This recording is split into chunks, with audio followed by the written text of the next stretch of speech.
என் செல்ல பிள்ளையே, உன் வீட்டில் மங்களகரமான மற்றும் மகிழ்ச்சிகரமான நிகழ்வுகளும் நடக்கப் போகின்றன. தனியாய் நீ படும் கஷ்டங்களும் தனிமையில் நீ வடித்த கண்ணீரும் ஒரு நாளும் வீண் போகாது என் செல்லமே. உன் மனதில் நீ படும் வேதனைகளையும் கஷ்டங்களையும் துன்பங்களையும் மற்றவர்கள் வேண்டுமானால் அறியாமல் இருக்கலாம். ஆனால் உன் அப்பா நான் அத்தனையையும் அறிவேன். நீ கஷ்டப்பட்டதற்கான பலன் இப்பொழுது உனக்கு கிடைக்கும்படி நான் செய்வேன். இந்த உலகமே உன்னை கண்டு வியக்கும்படி உன்னுடைய வாழ்க்கையை மிக உயர்ந்த அளவில் உயர்த்தத்தான் போகிறேன். நம்பிக்கை இல்லாமல் சோர்ந்து போய்விடாதே. மன நிம்மதியை மட்டும் இழந்து விடாதே என் செல்லமே. இது இப்படியாகுமோ அது அப்படியாகுமோ என்று நினைத்தே உன் கவலைகளில் நீ பின்தங்கி போய்விடுகிறாய் என் பிள்ளையே. தேவையில்லாமல் மனம் சோர்ந்து போகாதே. மன உறுதியை மட்டும் இழந்து விடாதே என் பிள்ளையே. எது நடந்தாலும் எல்லாம் சரியாகும். என்னுடைய அப்பா எனக்கு சரி செய்து கொடுப்பார். அத்தனையும் கடந்து போகும் என்ற சிந்தனையை மாற்றிக்கொள். உனக்கு உறுதுணையாக இருந்து உனக்கான அத்தனை விஷயங்களையும் நான் சரி செய்வேன். உனக்கு பின்னால் நான் இருக்கின்றேன் என்பதை உணர்ந்து கொண்டு ஒரு நாளையும் ஒரு நொடியையும் கூட வீணாக்காமல் உனக்கான எல்லா முயற்சிகளையும் செய்து முன்னேறுவதற்கான வழியை பார் என் பிள்ளையே. நீ செய்யக்கூடிய அனைத்து செயல்களுக்கும் உனக்கு உறுதுணையாக இருந்து உன்னை வெற்றி பெறச் செய்வேன். நீ தனியாக இருந்து கஷ்டப்படுகிறேன் என்று நினைக்காதே என் பிள்ளையே. உனக்காக நான் எப்பொழுது வேண்டுமானாலும் ஓடி வருவேன் என் பிள்ளையே. இதுவரை கண்ணீரையே கண்ட உன் வாழ்க்கையில் அற்புதங்களை காணபடி நான் செய்வேன். உன் கண்ணால் பார்க்கக்கூடிய அனைத்து விஷயங்களையும் நம்பிவிடாதே. சில சமயங்களில் உன் பார்வைக்கு உப்பு கூட சர்க்கரையாகத்தான் தெரியும். எதுவாக இருந்தாலும் தெளிவாக அலசி ஆராய்ந்து புரிந்து கொள் என் பிள்ளையே. எத்தனை நாள் தான் இந்த நரக வாழ்க்கை என்று வருத்தப்பட்டு வாழ்ந்து கொண்டிருக்கும் இந்த வாழ்க்கையை சந்தோஷம் நிறைந்ததாக நான் மாற்றத்தான் போகிறேன். உன்னுடைய கர்ம வினையின் தீவிரத்தை நான் குறைத்து விட்டேன் என் பிள்ளையே. உன்னுடைய கஷ்டங்கள் எல்லாம் முடிவுக்கு வரப்போகிறது. சந்தோஷத்தை மிக பெரிய அளவில் நீ அனுபவிக்கத்தான் போகிறாய். எப்பொழுதும் யார் என்ன நினைப்பார்களோ, யாராவது ஏதாவது சொல்லிவிடுவார்களோ என்று மற்றவர்களின் கருத்துக்கு பயந்து பயந்து உனக்குள் இருக்கும் உண்மையை சொல்ல தயங்கிக் கொண்டே இருக்காதே என் செல்லமே. உன் மனதிற்குள் என்ன நினைக்கின்றாயோ அதை சரியாக பேசு. வாழ்வில் விழுந்தாலும் தோற்றாலும் நீதானே எழுந்து வாழ வேண்டும். போராட தயாராக இரு என் பிள்ளையே. எல்லா சமயங்களிலும் எல்லா கஷ்டங்களிடமிருந்தும் உன் வாழ்க்கையில் இருந்து விலக்கி வைத்து எல்லாவித சந்தோஷங்களையும் நான் உனக்கு கொடுப்பேன். உனது மனமும் புத்தியும் ஒரே நிலையில் இருக்கும்படி நீ எல்லா விஷயங்களையும் செய்வதற்கு துணிந்து விட்டால் உன் அப்பாவின் ஆசீர்வாதம் உனக்கு எப்பொழுதுமே கிடைத்து கொண்டே இருக்கும். இழந்ததை நினைத்து வருத்தப்பட வேண்டாம் என் பிள்ளையே. எனது அருளால் நீ மீண்டும் அதை அத்தனையையும் பெறுவாய்.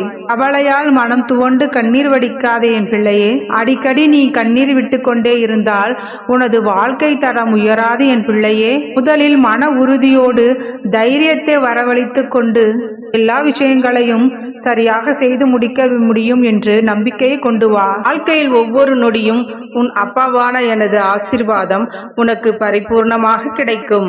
தங்கமே, சுகத்தை மட்டும் ஏற்றுக்கொள்ளும் மனிதன் கஷ்டம் வரும்பொழுது அதை ஏற்றுக்கொள்ள மாட்டேன் என்று சொல்வது இறைவனையோ இயற்கையையோ புரிந்து கொள்ளவில்லை என்றுதான் அர்த்தம்.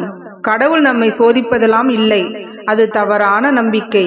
அவர் நமக்காக நமது கர்ம வினைகளை சரியாக நடத்தி வைக்கின்றார். அவர் மேலும் நமக்கு நமது தலைவிதியை வழிபாட்டின் மூலம் மாற்றி எழுத முழு சுதந்திரமும் கொடுத்திருக்கின்றார். நீ கடவுளின் சோதனை என்று சொல்வது நீயே ஏற்படுத்தி கொண்ட நிலைமைகளே அன்றி வேறெதுவுமே இல்லை. மக்களிடம் ஆச்சரியப்படக்கூடிய ஒன்று என்றால் அவர்களுக்கு கஷ்டம் வரும் பொழுது எனக்கு மட்டும் ஏன் இப்படி என்று ஆதங்கப்பட்டு கொள்வார்கள். ஆனால் அவர்கள் வளர்ச்சி அடையும் பொழுது ஏன் எனக்கு இந்த வளர்ச்சி என்று கேட்பதே இல்லை. எனக்கு மட்டும் ஏன் இத்தனை கஷ்டம் என்பவர்கள் எனக்கு மட்டும் ஏன் இவ்வளவு திடீர் வளர்ச்சி, இவ்வளவு பண வரவு, திடீர் மகிழ்ச்சி, திடீர் பதவி உயர்வு இப்படியெல்லாம் கேட்கிறார்களா என்று யாருமே கேட்க மாட்டார்கள். ஏன் எனக்கு மட்டும் இவ்வளவு சந்தோஷத்தை கொடுக்கிறீர்கள் என்று கடவுளிடம் கேட்டதுண்டா? இவ்வாறெல்லாம் கேட்கப்படுவதில்லை. வைரம் அறுக்கப்படாமல் பளபளப்பாக மின்னாது. தங்கம் நெருப்பில்லாமல் புனிதமாகாது. நல்லவர்கள் சோதனைக்குள்ளாவார்கள், ஆனால் வேதனைப்பட மாட்டார்கள். வாழ்க்கையின் அனுபவங்கள் அவர்களை இனிப்பாக்குமே தவிர கசப்பாக்காது. ஆரம்பத்திலிருந்தே இவ்வுலகில் கஷ்டப்பட்டு கொண்டே இருந்து வாழ்ந்து மடிந்தவர்கள் என்று இவ்வுலகத்தில் யாருமே இல்லை. அதே போல இவ்வுலகத்தில் சந்தோஷமாக வாழ்ந்து சந்தோஷமாகவே இருந்து சந்தோஷமாகவே மடிந்தவர்களும் இவ்வுலகத்தில் யாரும் கிடையாது. கஷ்டப்படுபவர்களுக்கும் துன்பம் அனுபவிப்பவர்களுக்கும் உன் அப்பாவின் உதவி உனக்கு என்றுமே இருக்கும். நீ அடிக்கடி கண்ணீர் சிந்த ஆரம்பித்தால் உன்னுடைய நியாயமான கண்ணீருக்கு மதிப்பில்லாமல் போய்விடும் என் பிள்ளையே. எதற்கெடுத்தாலும் கண்ணீர் சிந்தவோ கவலைப்படவோ நீ இதுநாள் வரை உன் வாழ்க்கையில் கடந்து வந்தவையெல்லாம் எதற்காக நீ துன்பம் பட்டாய், எதற்காக நீ துயரப்பட்டாய் என்பதையெல்லாம் யோசித்துப் பார். நீ உன் வாழ்வில் அந்த மாதிரி விஷயங்கள் எல்லாம் நடக்காமல் தடுக்கலாம் அல்லவா? தேவையில்லாமல் கண்டதையெல்லாம் நினைத்து கவலைப்படுவதை விட்டுவிட்டு எதை உன்னால் செய்ய முடியவில்லையோ, எதை உன்னால் பெற முடியவில்லையோ அதனை என் பொறுப்பில் விட்டுவிடு. உனக்கு துணையாய் உன்னுடைய அப்பா நான் என்றுமே உன்னுடனே இருப்பேன். இளமையில் நீ சேர்த்து வைப்பது எல்லாம் உனக்கு முதுமையில் கை கொடுக்கும் என்பதை உணர்ந்து கொண்டு உனது முதல் செலவானது சேமிப்பாக இருக்கும்படி பார்த்துக்கொள். ஒருபொழுதும் அடுத்தவர் கையை நம்பி வாழக்கூடிய அந்த நரக வாழ்க்கை வேண்டாம் என் தங்கமே. உனக்கு குடும்பம் இருக்கிறது, நிறைய பொறுப்புகள் இருக்கின்றது, நீ செய்ய வேண்டிய விஷயங்கள் இன்னும் ஏராளமாக இருக்கின்றது என்பதை நான் அறிவேன். இருந்தாலும் உனக்கான சிறு சேமிப்பை உனக்கு பக்கபலமாக வைத்துக்கொள் என் தங்கமே. அந்த சேமிப்பு ஒருபொழுதும் உன்னை துன்பத்தில் மாட்டாமல் உன்னை காப்பாற்றும் என்பதை புரிந்து கொள் என் தங்கமே. உன்னை நீயே கேள்வி கேட்காத வரையிலும் உன் தவறுகளை எப்படி நீ திருத்திக் கொள்ள முடியும்? சில விஷயங்கள் தவறாக முடிவதாலும் நீ தோற்றுப்போய் வருத்தப்படுகிறாய் என்பதையும் நான் அறிவேன் என் தங்கமே. ஆனால் என்றாவது ஒரு நாள் நீ செய்த தவறு என்னவென்று நீ யோசித்திருக்கிறாயா? உன் மனம் என்பது விசித்திரமாகத்தான் இருக்கின்றது. கிடைக்காததை நினைத்து மனம் நிறைவடையாமல் இருக்கின்றாய். பழக்கமும் கஷ்டமும் போதும் என் செல்லமே. உனக்கு கிடைக்காததை இப்பொழுதே கிடைக்கச் செய்வேன். நீ எதிர்பார்த்த விஷயங்களில் உன்னை ஏமாற்றமடைய செய்யாமல் உன்னுடைய எதிர்பார்ப்புகளை அப்படியே உன்னிடம் கொண்டு வந்து சேர்க்கப் போகிறேன் என் தங்கமே. நீ யாருக்காகவும் எதற்காகவும் காத்திருக்க வேண்டாம்.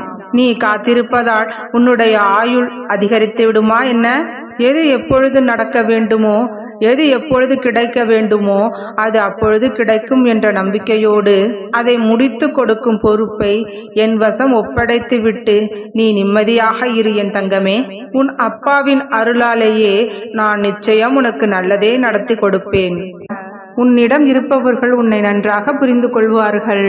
அவர்களுடைய மனதையும் நீ சுலபமாக ஆட்சி செய்து விடலாம். என்ன நடக்குமோ ஏது நடக்குமோ என்று பயந்து கொண்டே இருப்பதை காட்டிலும், தவறாக நடந்து விடுமோ என்று யோசித்தே இருந்து கொண்டு இருப்பதை காட்டிலும், என்னதான் நடக்கிறது என்று தைரியமாக முட்டி மோதி பார்த்துவிடு. ஒருபொழுதும் உன்னுடைய முயற்சியையும் தன்னம்பிக்கையும் கைவிடாதே. நல்லதே நினை, நல்லதே நடக்கும். வாழ்க வளமுடன்.